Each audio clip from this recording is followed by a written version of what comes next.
Because guess what is a myth? Multitasking. Can you multitask? No, you can't. You can? I think all moms have to multitask. But in what the capacity? In the spirit of being present, what you were just talking about, and like really fully present, and the analogy that you just used. Okay, being fully present. Being fully present. And multitasking. Absolutely. Not. Thinkless. What are we not thinking enough about? Join us as we evaluate our thought life. I'm Parker, and I'm here with my co-host, Amber. Welcome to the show. Okay, Parker. What up? So, topic today on Thinkless. What are we not thinking enough about? Well, I think. Can I share just a quick story, which I think may just kind of bring us into the topic today? Okay. So, I can be sometimes easily distracted. Mm-hmm. Keyword sometimes, because sometimes I'm incredibly focused. Sometimes I'm very distractible. Well, I have I love my mornings. I'm a morning person. Yes. Love my mornings. I don't normally open like social media in the mornings. That's good. I try to very, very much limit my social media intake because, it just does something to my mind. Yeah. Well, I went on a whole rabbit hole this morning on TikTok with meat videos. Meat. Cooking meat. Not just cooking. Just cooking beef. Any beef. Oh, just beef. Okay. cooking Okay. I big like old it. T-bones. Yeah.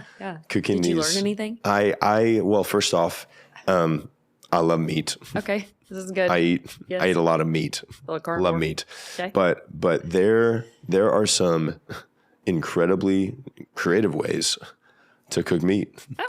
As well as different things that you can throw within meat. I feel like that could have been an example of our topic today, distraction. Well, yes. We got distracted on meat. Because I was supposed to be reading my book, which was sitting right next to me this morning, Yes. very early in the morning, because I get up pretty early in the morning, sitting right there. Yeah. And here I was just scrolling through meat videos.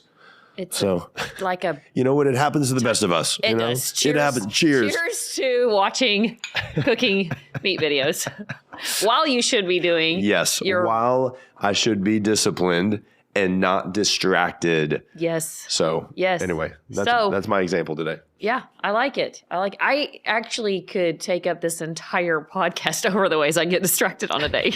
Like, it's incredible.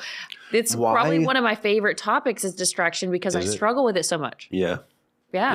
That's interesting though that it's one of your favorites because you struggle with it because it also is because I feel like it's an art that or it's a challenge, of course, and I like to figure out like solutions to difficult challenges. Yeah.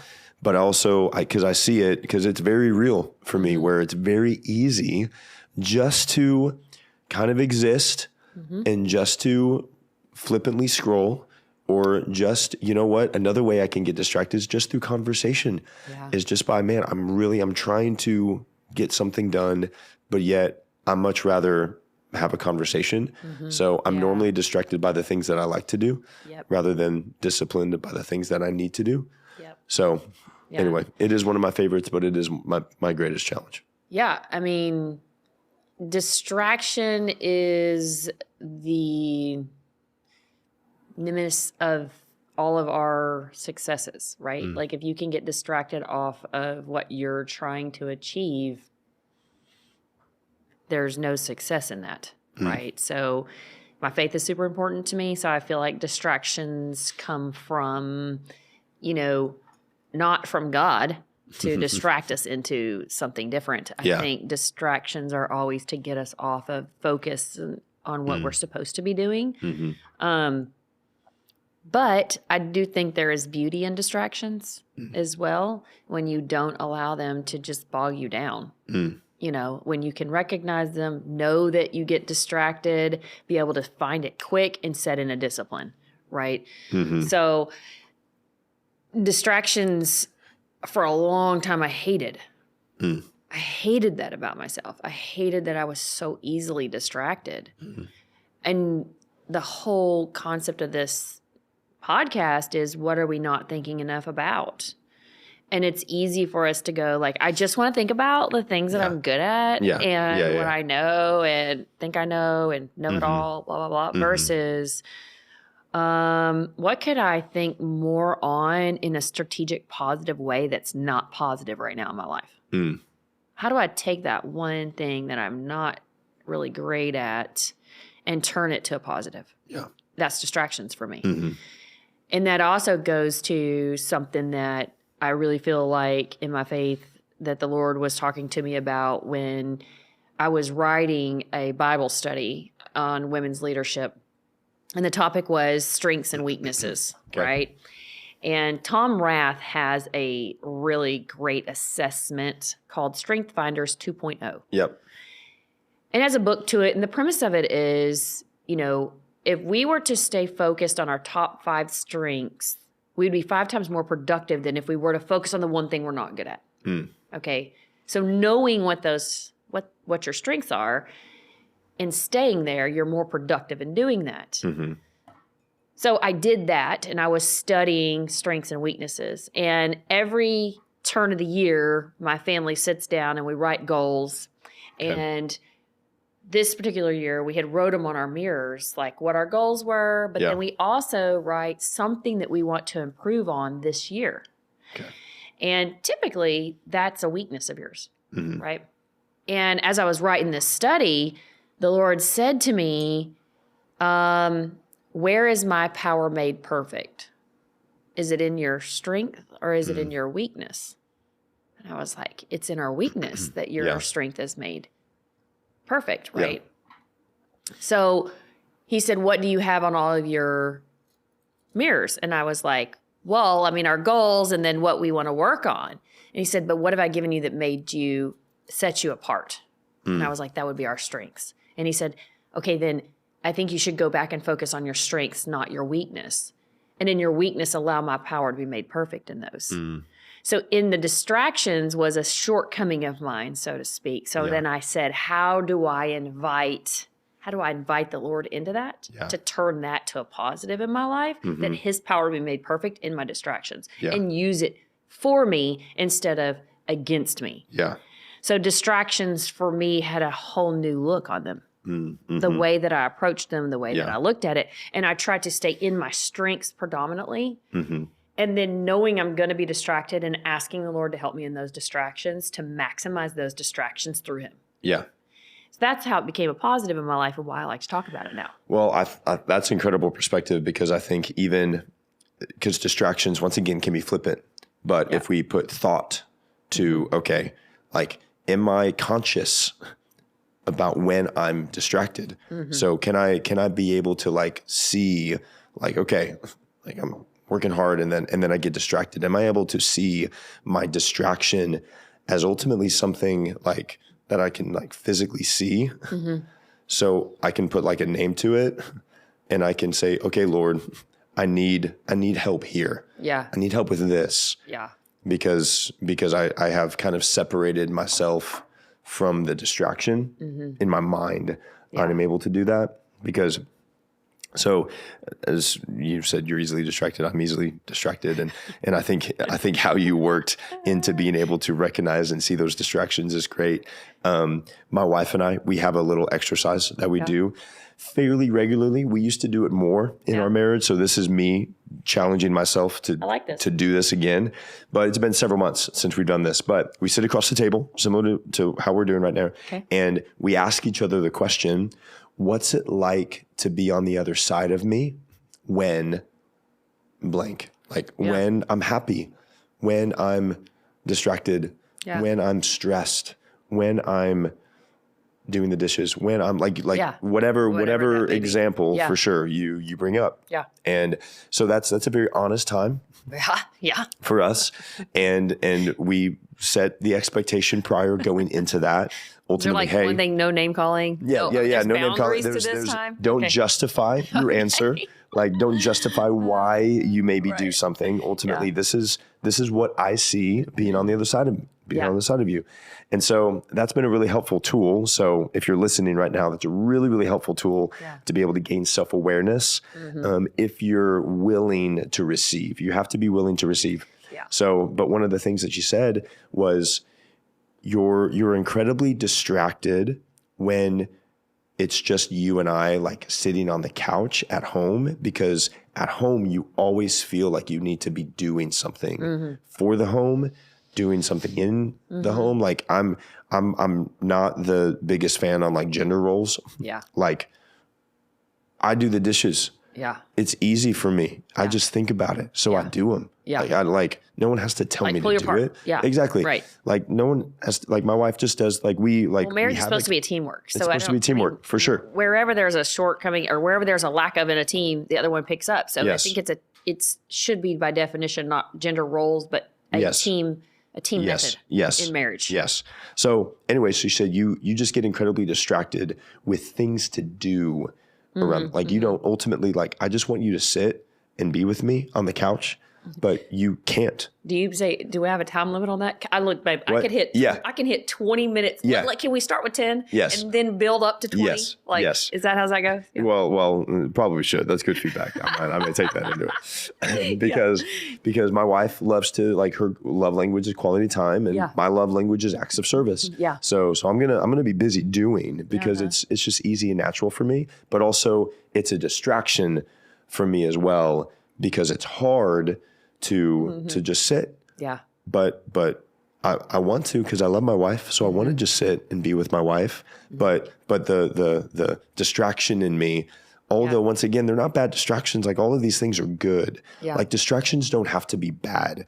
And if we only see them as, well, this is good or bad, then I think we're missing it, because doing all of the different things that maybe I'm distracted by, those are good things. Yeah. Like those help advance and keep our house clean, and they're good things for the home. Yeah, they're positive. Yeah, they're positives. But ultimately I'm taken away from a moment or an experience that either someone that I love is committed to, or even something that I'm committed to as well. Yeah. And so it's constantly, so this kind of plays into the discipline part, where like I have to be able to identify what are those things that I'm distracted by. And also I need somebody else's perspective to help me identify what those are too. Because my wife or a close friend or a mentor or a brother or someone that is in my life that I can honestly go to and say, hey, can you help me identify what my distractions are? Because I want to be able to see them for what they are, but also know when to do them rather than whenever I'm trying to be disciplined in something else. What I really like what you said is disciplines aren't always something, distractions aren't always something bad. Yeah. That something good could still be a distraction from whatever your ultimate goal is. Right? It makes me think of, you have distractions in relationships, but you have distractions in your friendships. You've got distractions in work. I think of, oh my gosh, so many times coming to the studio and I sit down and I'm like, all I want to do is check an email. Like I just want to get my email box cleaned out. This is all I want to do. But then the phone rings and somebody walks in and needs something, and then a bid comes across my desk, or then, like all the things start coming, and it's just like they're all distractions, even though they're necessary, need to be done. But the ultimate goal was to clean out my email box. So the counterpart to distraction is discipline, right? How do we find a way to set in boundaries and disciplines? Really what I'm saying is, when I said, okay, can you do that for your wife, which is so great that y'all do that. And I hope people are encouraged to do the same, and give permission to each other to speak into each other's life that way. You have to have permission. Yes, you do have to have permission, vulnerability and kindness to be able to do that. But to really recognize boundaries that come with those and realistic expectations. I tell people all the time, if you're going to try to get fit, right? Like some people are like, I'm getting fit this year. Okay, well, don't start off with saying you're going to go 7 days a week and work out 2 hours a day when you haven't worked out in like the last 5 years. Correct. Put in realistic, disciplines, realistic expectations that can help you be less distracted and ultimately get not distracted in that area of your life. And there's, like I said, all different types of areas in your life. Yeah. If you're somebody like me that distraction hits every area, there is not one more than another. It is constant. Yes. I'm always trying to find ways to give myself grace in certain areas. Yeah, totally. And then try to set new disciplines in another. But my overall arc of distractions is ultimately I want to be present where I am. And distractions take away from your ability to be present. Yes. And that's what I hear in your wife is like, I just want you to be present here with me now. If I'm at my emails, I just need to be present there. I can't be doing this and looking over there. That's what distractions allow us not to hit the excellence in our life. Yeah. Because we're divided. Yep.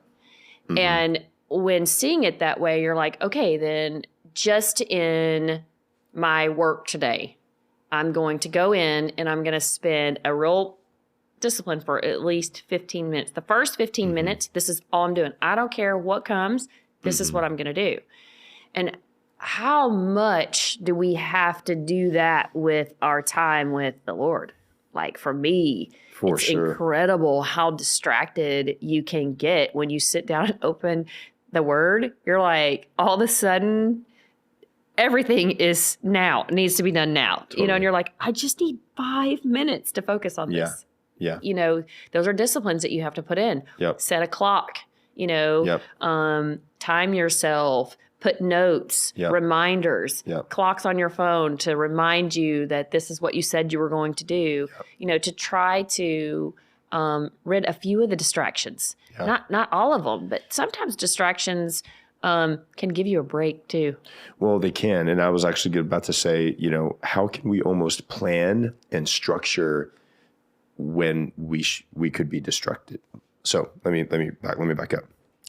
How could I see an opportunity maybe in my calendar, because I live and breathe by my calendar.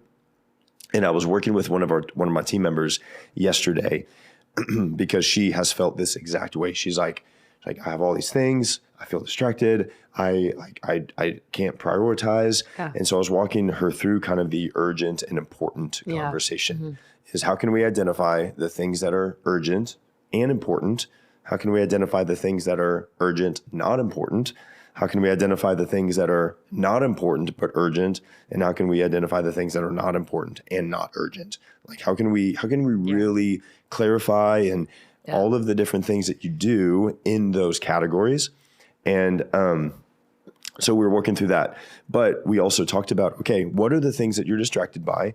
And could you, crazy enough, like structure that into your day where you're like, okay, you do like to just flip on your phone and social media.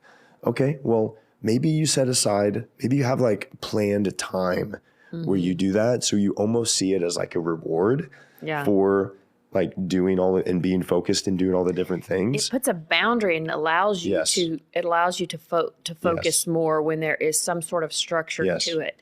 Because guess what is a myth? Multitasking. Can you multitask? No, you can't. You can? I think all moms have to multitask. But in what the capacity? In the spirit of being present, what you were just talking about, and like really fully present, and the analogy that you just used. Okay, being fully present. Being fully present. And multitasking. Absolutely. Not. We as human beings, so right now we're having this conversation. Yeah. But what could be easy is, yes, there are things that I have to do tomorrow. There are things that are coming up next week. Like we're going to be at a conference here pretty soon that we're going to be panel speakers at. Like there are a lot of different distractions that could enter our mind that in the moment of wherever we are, we have to shuffle and decide, is this a thought that I'm going to explore? Or am I going to be AKA thinkless about the present situation that I'm in? Yeah. So it's being able to, and I think that's whenever you develop a deep emotional intelligence is whenever you're able to ultimately, okay, what are the things that my mind wants to drift towards? Then I'm able to stop in the moment and say, nope, I'm not letting my mind go there because I'm right here. And I want to be 100% right here. So Yeah. Multitasking, you're right. Can we do it? Yes. But can we be fully present and do it? No. We can't do it No. well. Yeah. You're not doing it to Yes. excellence. Yes. Do you have to sometimes? And I think it works in some areas of your life and not others. Like when you're Yes. raising kids, you're having to clean the house and raise kids at the same time and answer the phone. And you're having to do all of those things. But I Yes. think that's when we start to feel angst about things because we get so over demanded upon and there's not enough structure. And now we feel like everything's just bleeding into everything and we've got zero control in life and all of that. So that feeds the anxiety of our lives and trying to keep up and do so much, and distractions just help us feed that beast. Yes. I can say that. I was having a great conversation with my son the other day, who is 22 years old. He was talking about, hey, Mom, have you looked at your screen time lately? And I was like, what? You can see your screen time? And he's like, okay, go here on your phone, blah, blah. Yeah.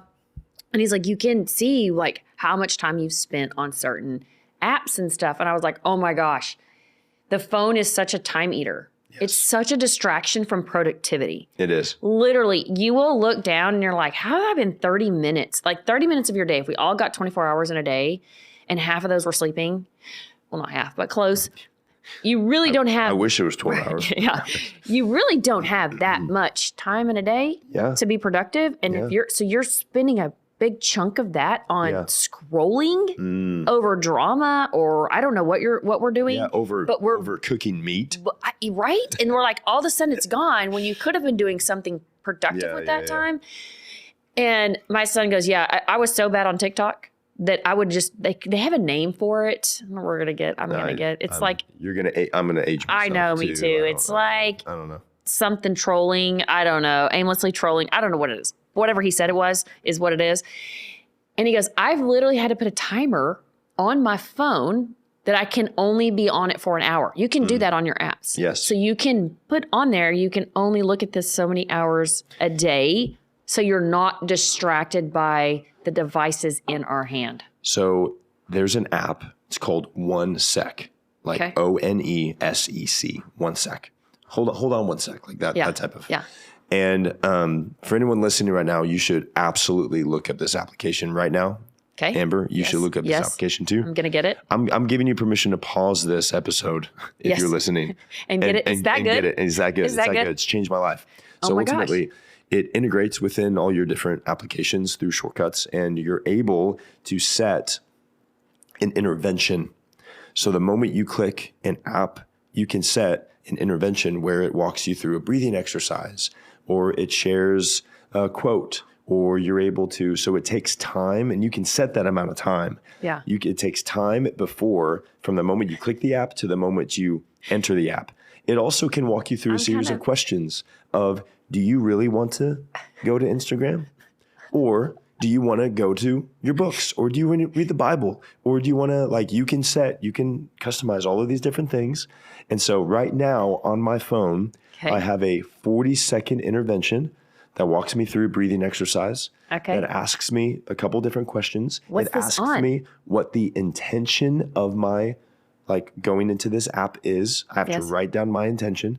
So it asks me, so by the time after 40 seconds goes, I'm like, I don't want to get on Instagram. Okay, this is where I'm saying, I already see myself throwing my phone over my own the thing I set up. I set up to not do this. I'm like, forget it. So I think, this goes into a really, really great, able to recognize this, but also I have to have a deep-seated why for why I want to be disciplined in X area. Or why am I allowing myself to be distracted? Because it makes you ask that question. Yes. So in the different things, so in my morning routine, which I covet, which I love, I love my mornings. Yeah.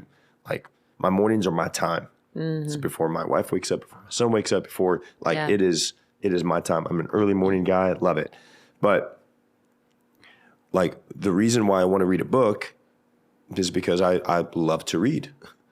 And so my why for reading a book is I know that there's insight. I know that there's knowledge. I know that there's something that I don't know that I can learn, whether it's fiction, nonfiction, whatever. like I love to read. And so I read a book. Well, this morning, although my why is I take time every morning to read my book, like the what distracted me, which was meat videos. We'll go back to meat videos. and so. Are we ever going to get a meat sponsorship here? Yeah, exactly. Where my meat company's at. But anyway, but I think whenever you have a deep why, it's not as easy whenever the what comes to distract you from whatever. So working out, you mentioned working out earlier. I'm a huge advocate, work out every day. I see it as a meeting in my calendar, but my why for working out is because I want to be the healthiest version of myself physically, mentally, emotionally, spiritually. And I know that in order to be healthy, my behavior has to match my mindset. Yeah. And so if I'm a healthy person, well, what does a healthy person do? A healthy person exercises and runs and lifts and swims and whatever. Like a healthy person does this. But my why is because I want to be the healthiest version of myself in 10 years than I am right now. And so I feel like you have to clarify and identify the why. Yeah. Because the what will always come. The distractions will always come. The things will always come. Yeah. So I would challenge, we always bring up a topic. We always say we're not thinking enough about, and then challenge everybody to make a choice about it, right? Yes. So I challenge everybody to look at their calendars and say, what is a time that you need to set some boundaries around to protect distractions from intervening into? So if that's checking your emails so that you're productive at work, if that is protecting a time with your loved one, whoever that is, or maybe with your kids that you're going to spend a undistracted amount of time and you're going to set a boundary for that to spend with your children, or if it's a friend, or if it's your fitness, whatever that is, we challenge you to pick that out on your calendar and then set some boundaries. Maybe it's the app. Maybe you get the app. So maybe it's 1 sec. 1 sec. 1 sec in the app. Yeah. So, it's really asking yourself, why are you allowing the distraction, and what are you going to do about the distraction, and how are you going to set a healthy boundary around it, like we've talked about today. Yep. So distraction's a big part of our life. Absolutely. But let's be disciplined. We can do it. Yeah.